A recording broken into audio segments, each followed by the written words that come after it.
नमस्कार दोस्तों। मादा जनन तंत्र के बारे में हम बात कर रहे थे और मादा जनन तंत्र में आज हम पढ़ने वाले हैं वेजाइना वाला पार्ट, योनि वाला पार्ट। तो आपके सामने एक स्ट्रक्चर है, इसको फीमेल वेजाइना के नाम से जाना जाता है। वेजाइना, योनि, इसके बारे में हम बात करते हैं कि योनि के कौन कौन से पार्ट हैं। सेकेंडरी ऑर्गन के अंदर आता है ये वेजाइना वाला पार्ट।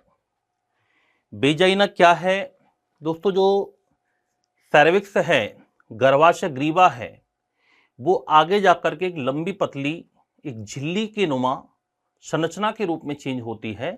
उसे क्या कहते हैं? योनि कहा जाता है। योनि का बाहरी भाग जो होता है वो बुलवा होता है। क्या होता है? बुलवा होता है। इस पूरे भाग को अपन क्या कहते हैं? बुलवा कहते हैं, या इसको भग कहते हैं। क्या कहते हैं? इसको भग के नाम से जाना जाता है। इस भाग को हम क्या कहते हैं?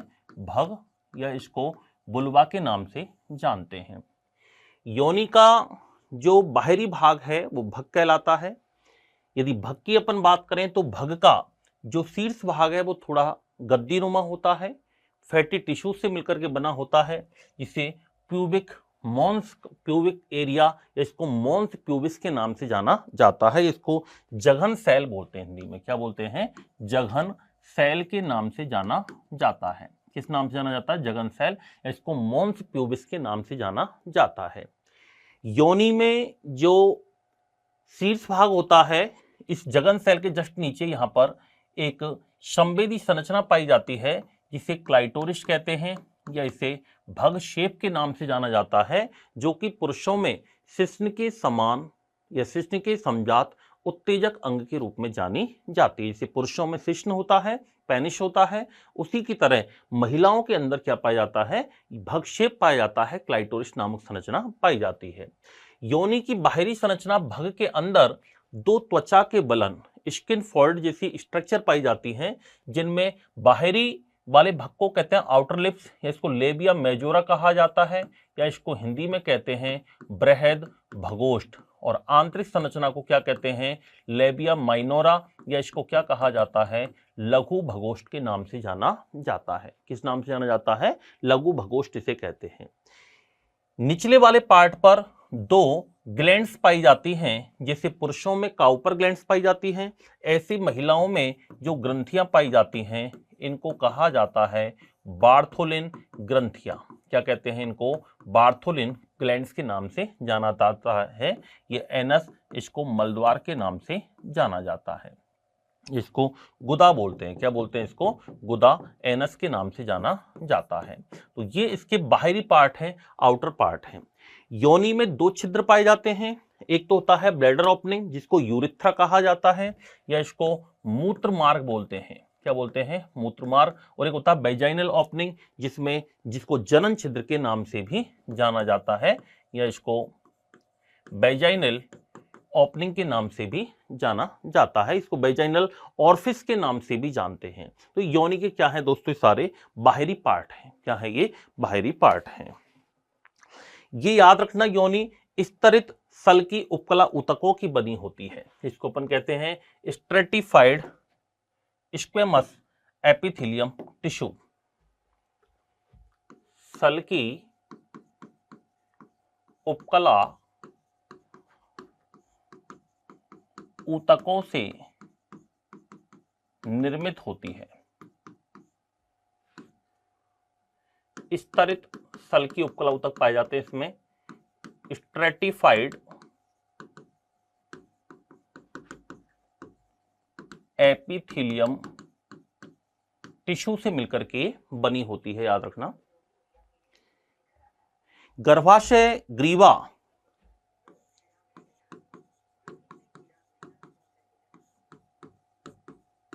उभरकर एक पतली लंबी नलिकानुमा संरचना का निर्माण करती है। इसे क्या कहते हैं? योनि कहा जाता है, वेजाइना कहा जाता है। इसे योनि कहते हैं। याद रखना, योनि आंतरिक भाग को बोलते हैं, न कि बाहरी भाग को। बाहरी भाग क्या कहलाता है? भग कहलाता है, बुलवा कहलाता है, और आंतरिक भाग क्या कहलाता है? वेजाइना कहलाता है। इसको कॉपुलेटरी ऑर्गन कहा जाता है। मादाओं का मैथुनी अंग के रूप में किसे जाना जाता है? योनि को जाना जाता है कॉपुलेटरी ऑर्गन ऑफ फीमेल। मादा का मैथुनी अंग बोलते हैं इसको, कॉपुलेटरी ऑर्गन ऑफ फीमेल। मादा का मैथुनी अंग किसको कहा जाता है? योनि या वेजाइना को कहा जाता है। ये जो योनि की भित्ति होती है, वेजाइनल जो बॉल होती है, वो याद रखना ग्लाइकोजन का संचय करती है। किसका संचय करती है? ग्लाइकोजन का स्टोरेज करती है। वेजाइनल जो बॉल होती है वो इसमें ग्लाइकोजन का स्टोरेज होता है। किसका स्टोरेज होता है? ग्लाइकोजन का ये संचय करती है, याद रखना। और इसमें एक बैक्टीरिया पाया जाता है जिसका नाम है लैक्टोबैसिलस। योनि में कौन सा बैक्टीरिया पाया जाता है? लैक्टोबैसिलस बैक्टीरिया प्रेजेंट होता है। Lactobacillus bacteria present in vagina. क्या फंक्शन होगा इसका? लैक्टोबैसिलस जो बैक्टीरिया है ये फर्मेंटेशन क्रिया करता है। कौन सी क्रिया करता है? किण्वन क्रिया करता है, याद रखना। और किण्वन क्रिया के द्वारा जो वेजाइना के अंदर जो म्यूकस होता है वो म्यूकस कैसा हो जाता है? एसिडिक हो जाता है, जिससे योनि की पीएच बनी रहती है 3.5 से 4.9, यानी ये एक तरीके से एसिडिक मीडियम देता है। तो लैक्टोबैसिलस जो बैक्टीरिया है ये क्या काम करेगा? फर्मेंटेशन क्रिया करेगा।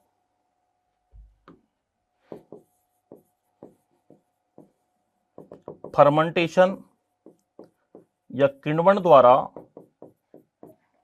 वेजाइनल म्यूकस को एसिडिक बनाता है ये, जिससे इन्फेक्शन नहीं होता है, संक्रमण होने का खतरा कम हो जाता है। यानी ये पीएच बनाए रखता है लगभग या 3.5 से 4.9 तक पीएच बनाए रखता है। 3.5 से 4.9 तक पीएच इसकी वजह से बनी रहती है। तो इंपॉर्टेंट क्वेश्चन है, योनि में कौन सा बैक्टीरिया पाया जाता है? लैक्टोबैसिलस बैक्टीरिया होता है। वेजाइनल बॉल में किसका स्टोरेज होता है? ग्लाइकोजन का होता है। कॉपुलेटरी ऑर्गन बोलते हैं इसको। नलिकानुमा स्ट्रक्चर के रूप में पाई जाती है और स्ट्रेटिफाइड एपिथेलियम टिश्यू से मिलकर के बनी हुई होती है। योनि द्वार जो होता है, जिसको अपन वेजाइनल ऑरिफिस कहते हैं या वेजाइनल ओपनिंग कहा जाता है, ये वेजाइनल ऑरिफिस एक पतली झिल्ली के द्वारा बंद रहता है, जिसे योनि आच्छद कहते हैं या इसको हाइमन बोलते हैं। क्या बोलते हैं? हाइमन बोलते हैं, जो कि फिजिकल एक्सरसाइज, शारीरिक व्यायाम या लैंगिक संपर्क के दौरान फट जाती है।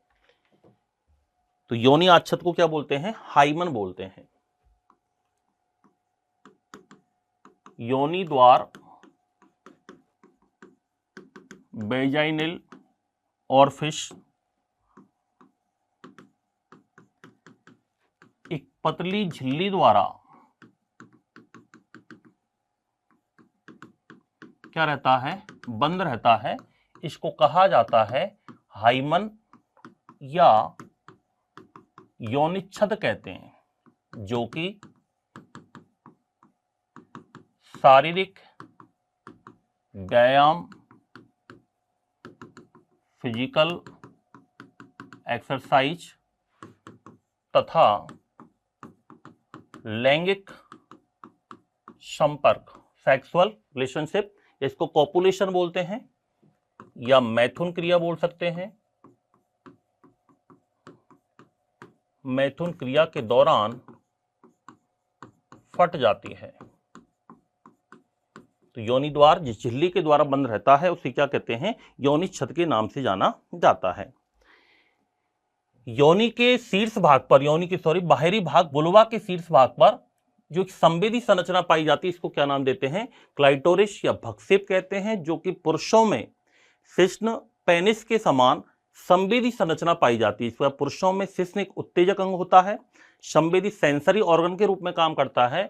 उसी तरीके से उसके समान फीमेल के अंदर क्या पाई जाती है? क्लाइटोरिस। तो क्वेश्चन आते हैं दो, एक तो आता है कि पुरुषों में शिश्न के समान समजात अंग कौन सा पाया जाता है, महिलाओं में तो भक्षेप या क्लाइटोरिस, और पुरुषों में काउपर ग्लैंड्स के समान कौन सी ग्लैंड्स पाई जाती हैं, तो पुरुषों में पाई जाती हैं कंद मूत्र पथ ग्रंथियां, या उनको कहा जाता है बल्वो यूरिथ्रल ग्लैंड्स या काउपर ग्लैंड्स, और फीमेल के अंदर ये पाई जाती हैं, इनको कहा जाता है बार्थोलिन ग्लैंड्स। क्या कहते हैं? Bartholin glands. ये बार्थोलिन ग्लैंड्स क्या काम करती हैं? कोपुलेशन के समय मैथुन क्रिया के दौरान इनसे एक सीक्रेशन निकलता है जो कि सेक्सुअल बिहेवियर को थोड़ा स्मूथ बनाता है, योनि को स्नेहकता प्रदान करता है, लुब्रिकेशन देता है ये, ताकि सेक्स क्रिया या संभोग क्रिया आसानी से सुगम हो सके। तो अगला इसमें जो पार्ट है वो है क्लाइटोरिस, या इसको कहते हैं भक्षेप।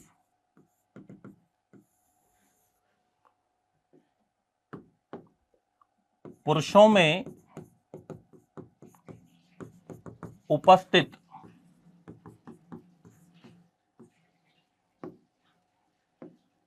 शिश्न पेनिस के समान उत्तेजक तथा संवेदी अंग, जिसका नाम क्या है? क्लाइटोरिस या भक्षेप है। इसे नर लिंग के समजात माना जाता है। एक इसमें दो त्वचा के बलनुमा स्ट्रक्चर होती हैं, right side and left side के अंदर। एक तो होता है बृहद भगोष्ठ, जिसको आउटर लिप्स बोलते हैं, एक होता है लघु भगोष्ठ, जिसे इनर लिप्स बोलते हैं। बृहद भगोष्ठ को लेबिया मेजोरा भी कहते हैं, और लघु भगोष्ठ को लेबिया माइनोरा के नाम से जाना जाता है। तो एक तो इसमें स्ट्रक्चर आती है बृहद भगोष्ठ,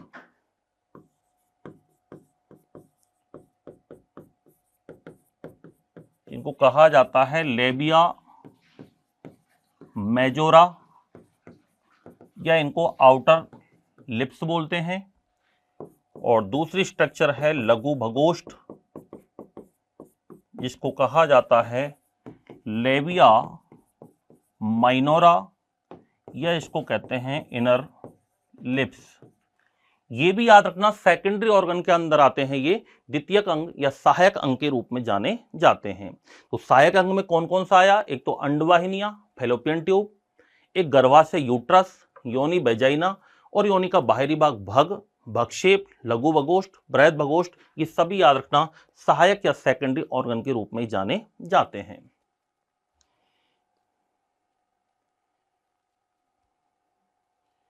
एक आती है इसमें बार्थोलिन ग्लैंड्स।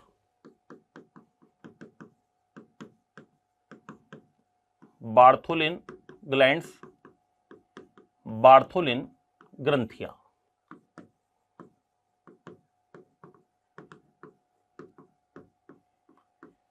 ये भी एक जोड़ी मटर के दाने नुमा योनि में निचले भाग पर, भग भाग में निचले भाग पर दो ये स्ट्रक्चर जो आपको दिखाई दे रही हैं, इनको कहते हैं बार्थोलिन ग्लैंड्स। क्या बोलते हैं इनको? बार्थोलिन ग्लैंड्स के नाम से जाना जाता है। ये सेम की आकृति नुमा होती हैं, बीन शेप्ड होती हैं, याद रखना, और इनसे एक एल्कलाइन फ्लूइड निकलता है, क्षारीय द्रव का क्या होता है? सीक्रेशन होता है। संख्या लिख लेना इनकी 2।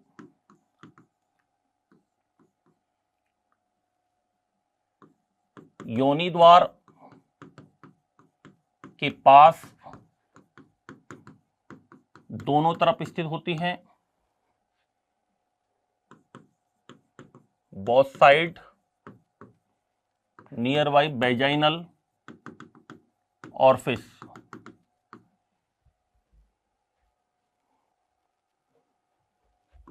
इनका कार्य क्या है? फंक्शन की बात करें तो इनका कार्य होता है क्षारीय द्रव का स्त्राव करना, सीक्रेशन ऑफ एल्कलाइन फ्लूइड।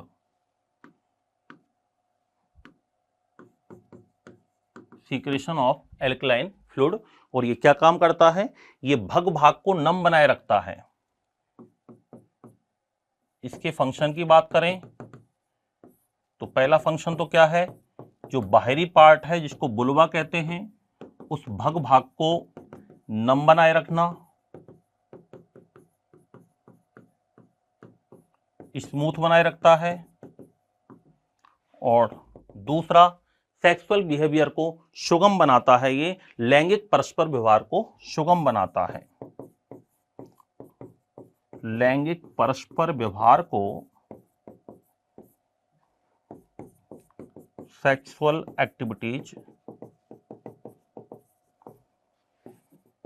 को सुगम बनाता है। तो ये दोनों फंक्शन किसके होंगे, याद रखना, एल्कलाइन फ्लूइड के होंगे, जो कि बार्थोलिन ग्लैंड से निकलता है। ये फीमेल वेजाइनल ऑरिफिस के पास दोनों साइड में पाई जाती हैं। इनसे एल्कलाइन फ्लूइड निकलता है, ये भग भाग को नम बनाए रखता है, लैंगिक परस्पर व्यवहार को सुगम बनाता है। एक इसमें दो छिद्र पाए जाते हैं फीमेल योनि में। ऊपर वाला छिद्र याद रखना ब्लैडर ओपनिंग होता है, जिसे मूत्र मार्ग बोलते हैं, यूरिथ्रा बोलते हैं, जो कि मूत्र त्याग के लिए यूज में आता है। और दूसरा वाला जो छिद्र है, जिसको वेजाइनल ऑरिफिस या वेजाइनल ओपनिंग कहते हैं, इसे जनन छिद्र के नाम से भी जाना जाता है, जो कि प्रसव क्रिया, इसके अलावा संभोग क्रिया कॉपुलेशन के लिए, इसके अलावा मेंस्ट्रुएशन साइकिल, इन तीनों के लिए जो रेस्पॉन्सिबल पोर होता है वो कौन सा होता है, वो वेजाइनल ऑरिफिस होता है, वेजाइनल ओपनिंग होता है, जिसे जनन द्वार के नाम से जाना जाता है। तो एक तो इसमें पार्ट हुआ यूरिथ्रा और एक है वेजाइनल ऑरिफिस, जिसको कहते हैं जनन छिद्र। इसके द्वारा मूत्र का उत्सर्जन होता है।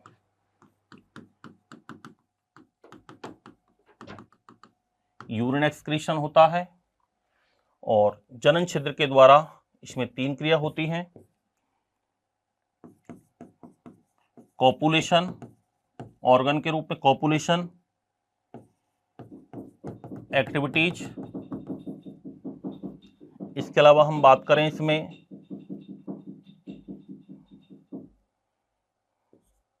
मेंस्ट्रुएशन साइकिल के लिए,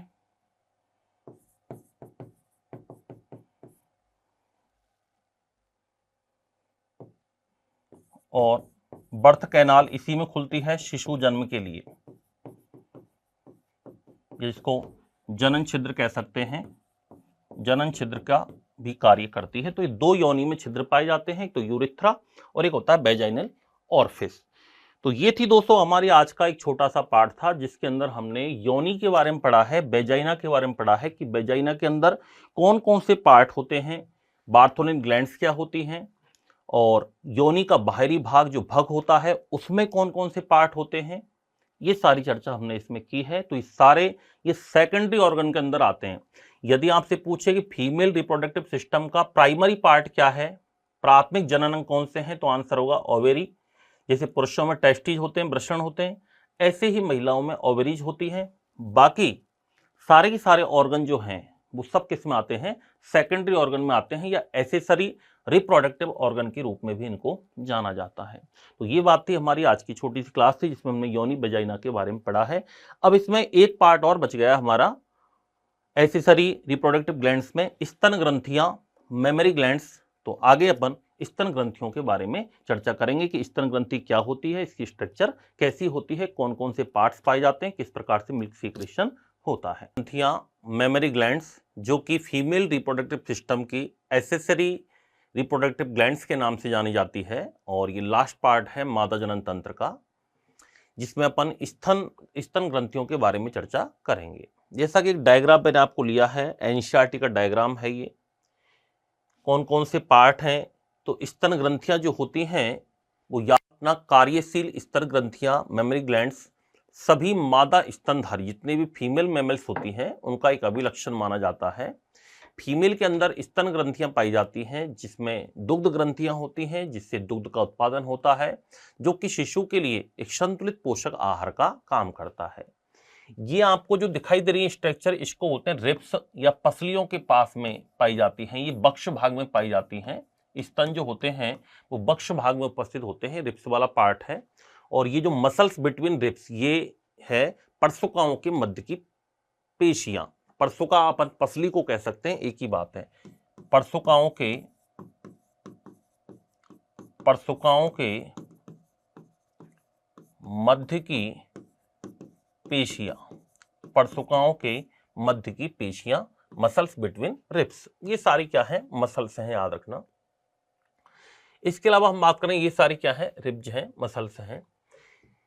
स्तन ग्रंथि के अंदर कौन कौन से पार्ट होते हैं, तो ये आपको जो दिखाई दे रही है ये वाली स्ट्रक्चर, ये है बसा। क्या है ये, बसा है, या इनको अपन कह सकते हैं बसीय ऊतक, जिनको कहा जाता है एडिपोस टिश्यू। क्या कहा जाता है, एडिपोस टिश्यू के नाम से जाना जाता है। स्त्री के अंदर जो मेमोरी ग्लैंड्स होती हैं, एक सेकेंडरी सेक्सुअल कैरेक्टरिस्टिक्स है, याद रखना। अपन बात कर सकते हैं इसमें, एक एक पॉइंट हम नोट करेंगे।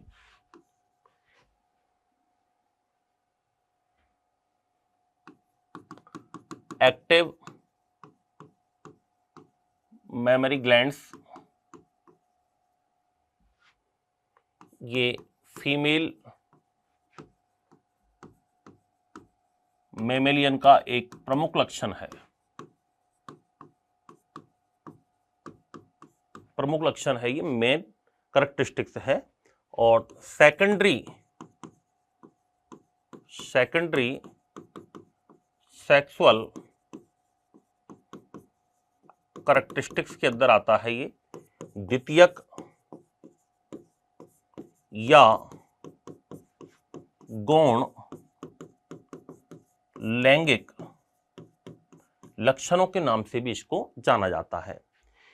प्रत्येक मेमोरी के अंदर या प्रत्येक स्तन के अंदर लगभग ग्रंथिल टिश्यू पाए जाते हैं, लगभग 15 से 20 स्तन पालियां पाई जाती हैं, मेमोरी लोब्स होती हैं। जितना भी टिश्यू वाला पार्ट है, ये लगभग 15 से 20 किस में बटा रहता है, स्तन पालियों में बटा रहता है। किस में बटा रहता है, स्तन पालियों के अंदर ये बटा हुआ रहता है। तो इसमें कितनी पाली पाई जाती है, प्रत्येक स्तन में लगभग 15 से 20 मेमोरी लोब्स पाई जाती हैं, जिसमें कोशिकाओं के गुच्छे होते हैं, जिन्हें कहा जाता है एल्यूलाई या स्तन कूपिका बोलते हैं। क्या बोलते हैं इनको, स्तन कूपिकाओं के नाम से जाना जाता है, मेमोरी एल्यूलस के नाम से जाना जाता है। तो 15 से 20 स्तनपाली होती हैं, जिसमें कोशिकाओं के गुच्छ होते हैं, जिनको क्या कहा जाता है, स्तन कूपिका कहा जाता है। तो इसमें हम बात करें, लगभग 15 to 20 क्या पाई जाती है, मेमोरी लोब्स पाई जाती है, या स्तन पालियां पाई जाती हैं। और इसमें क्या होते हैं, बंच ऑफ सेल्स, कोशिकाओं के गुच्छे होते हैं, कोशिकाओं के गुच्छे होते हैं, बंच ऑफ सेल्स, जिनको क्या कहा जाता है, मेमोरी एल्यूलस या स्तन कूपिका के नाम से जाना जाता है। इनको क्या कहा जाता है, मेमोरी एल्यूलस के नाम से इनको जाना जाता है, स्तन कूपिकाओं के नाम से जाना जाता है। जो कूपिकाओं के अंदर सेल्स होती हैं, उन कूपिकाओं की सेल से याद रखना मिल्क सीक्रेशन होता है, जो कि एल्यूलाई की जो कैविटी होती है, कूपिकाओं की गुहा होती है, उसमें क्या रहता है, ये एकत्रित रहता है। ये स्तन कूपिका है, स्तन कूपिकाओं के अंदर इसमें क्या भरा रहता है, दूध भरा रहता है, दुग्ध भरा रहता है। तो कूपिकाओं की कोशिकाओं से क्या होता है, मिल्क सीक्रेशन होता है। जो एल्वुलर सेल्स हैं, इनसे क्या होता है, मिल्क सीक्रेशन होता है। क्या होता है, मिल्क सीक्रेशन होता है, दुग्ध स्त्रवण होता है। जो कूपिकीय कोशिकाएं होती हैं, इन कूपिकीय कोशिकाओं से क्या होता है, मिल्क सीक्रेशन होता है, दुग्ध का क्या होता है, स्त्रवण होता है। और ये दुग्ध स्त्रवण कूपिकाओं की गुहाओं में एकत्रित रहता है, कूपिकाओं की गुहाओं में एकत्रित रहता है। स्टोरेज इन एल्वियोलर कैविटी, कूपिकाओं की गुहाओं में क्या रहता है, ये एकत्रित रहता है। ये कूपिकाएं जो होती हैं वो याद रखना किस में खुलती हैं, स्तन वाहिनी में खुलती हैं। मेमोरी कूपिकाएं जो होती हैं वो स्तन नलिकाओं में खुलती हैं। स्तन नलिकाओं का मतलब होता है मेमोरी डक्ट, या हम कह सकते हैं मेमोरी ट्यूबुल्स के अंदर खुलती हैं। तो ये कूपिकाएं किस में खुलती हैं, देखो ये तो है कूपिकाएं, और ये तो है देखो कूपिकाएं। ये कूपिकाएं किस में खुल रही हैं, ये देखो पतली लंबी नलिकानुमा संरचना है। इनको क्या कहा जाता है, मेमोरी डक्ट कहते हैं। इनको क्या कहते हैं, मेमोरी डक्ट कहते हैं। इसको कहा जाता है स्तन नलिका। क्या कहते हैं, स्तन नलिका कहा जाता है। स्तन नलिका जो होती है, प्रत्येक पाली की स्तन नलिका, इस पाली की स्तन नलिका, इस पाली की स्तन नलिका, इस पाली की स्तन नलिका, प्रत्येक पाली की स्तन नलिका मिलकर के स्तन वाहिनी बनाती है। क्या बनाती हैं, स्तन वाहिनी का निर्माण करती हैं। तो कई सारी मेमोरी डक्ट आती हैं, मेमोरी ट्यूबुल्स आती हैं, मेमोरी ट्यूबुल्स मिलकर के क्या बनाती हैं, मेमोरी डक्ट बनाती हैं, स्तन वाहिनी का निर्माण करती हैं। यहां से पहले पतली पतली नलिकाएं आती हैं, उनको अपन ट्यूबुल्स भी कह सकते हैं। क्या कह सकते हैं, इनको मेमोरी ट्यूबुल्स कहते हैं। और मेमोरी ट्यूबुल्स मिलकर के क्या बनाती हैं, मेमोरी डक्ट बनाती हैं।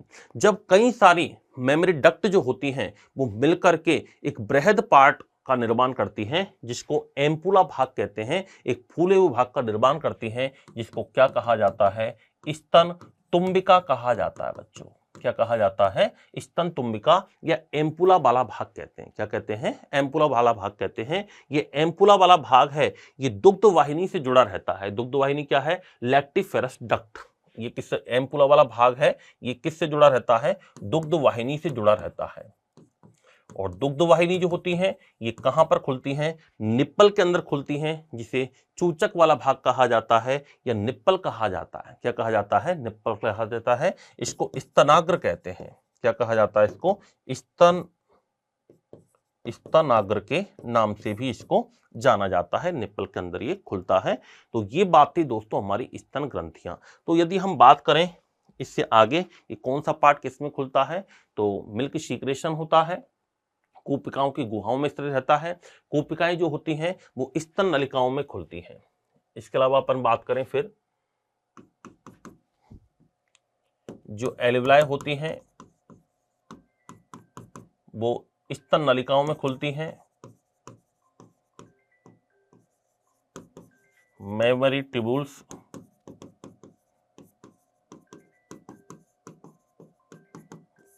स्तन नलिकाओं में खुलती हैं।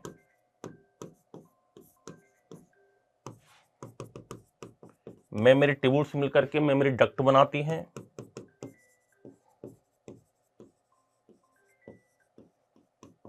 मेमोरी डक्ट जो होती है याद रखना, ये स्तन तुम्बिका बनाती है, जिसको मेमोरी एम्पुला कहते हैं। मेमोरी एम्पुला इसको बोलते हैं स्तन वाहिनी, इसको बोलते हैं स्तन तुम्बिका कहा जाता है। और मेमोरी एम्पुला जो है ये किससे जुड़ा रहता है, लैक्टिफेरस ट्यूबुल से जुड़ा रहता है, दुग्ध वाहिनी से जुड़ा रहता है। ये वाली दुग्ध वाहिनी है।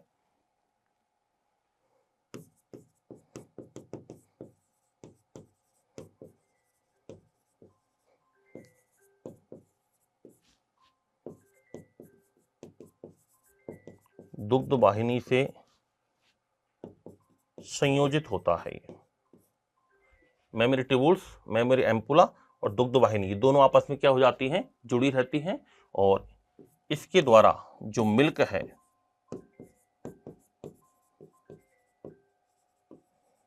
वो मेमोरी ग्लैंड से सीक्रेट होता है। ये पूरा क्या है, प्रोसीजर है। तो हम ये क्रम भी आपको इसी तरीके से याद रखना है।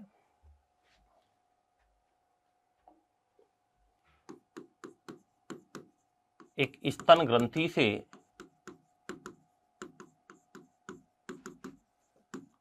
दुग्ध प्रवाह का पथ,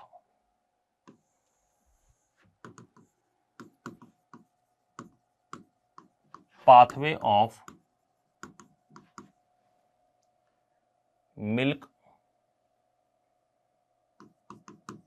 flow in mammary glands। कैसे कैसे? सबसे पहले अपन बात करते हैं, कूपिका होती है, एल्वुलाई, कूपिकाएं खुलती हैं स्तन नलिका के अंदर, जिसको हम कहते हैं मेमोरी ट्यूब्यूल्स।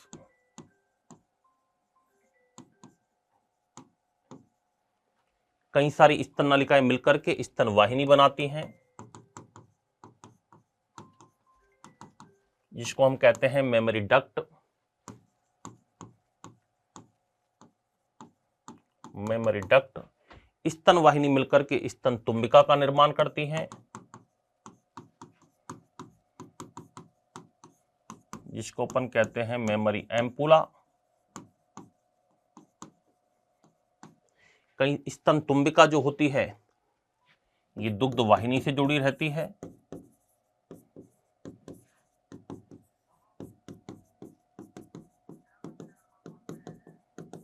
कनेक्ट विथ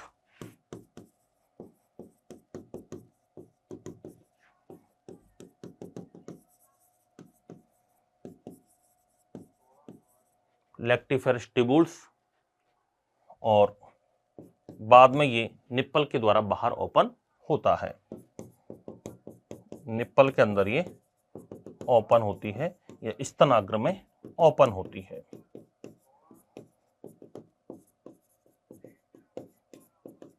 तो ये बात हुई है दोस्तों हमारी, याद रखना, मेमोरी ग्लैंड्स की, जिसको स्तन ग्रंथि के नाम से जाना जाता है। किस नाम से जाना जाता है? स्तन ग्रंथि के नाम से जाना जाता है। तो स्तन ग्रंथि के बारे में हमने कंप्लीट डिटेल चर्चा कर ली है कि कौन कौन सा इसके अंदर पार्ट होता है, क्या क्या पाया जाता है, याद रखना। तो ये स्तन ग्रंथि वाला पार्ट है हमारा।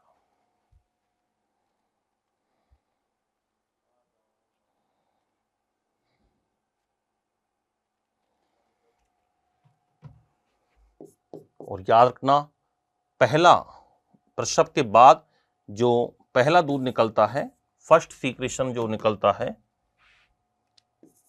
शिशु के जन्म के बाद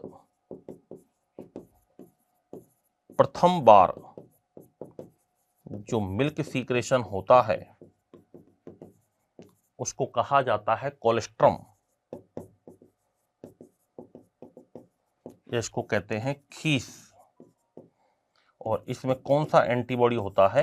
IgA एंटीबॉडी होता है। कौन सा एंटीबॉडी होता है? IgA, जो कि शिशु को माइक्रोबियल इन्फेक्शन से बचाने का काम करता है। दूसरा, मां के स्तन से दूध का बाहर निकलना कहलाता है लैक्टेशन, या इसको मिल्क सीक्रेशन कहा जाता है, दुग्ध स्त्रवण कहा जाता है। तो ये थी दोस्तों हमारी मादा जनन तंत्र जो था उसका लास्ट पार्ट था। बार्थोलिन ग्लैंड्स के बाद जो हमने पढ़ा है स्तन ग्रंथियां, ये एक्सेसरी रिप्रोडक्टिव ग्लैंड्स के नाम से जानी जाती हैं। तो एक फीमेल रिप्रोडक्टिव सिस्टम वाला पार्ट हमारा यहाँ पर समाप्त हो जाता है। Thank you.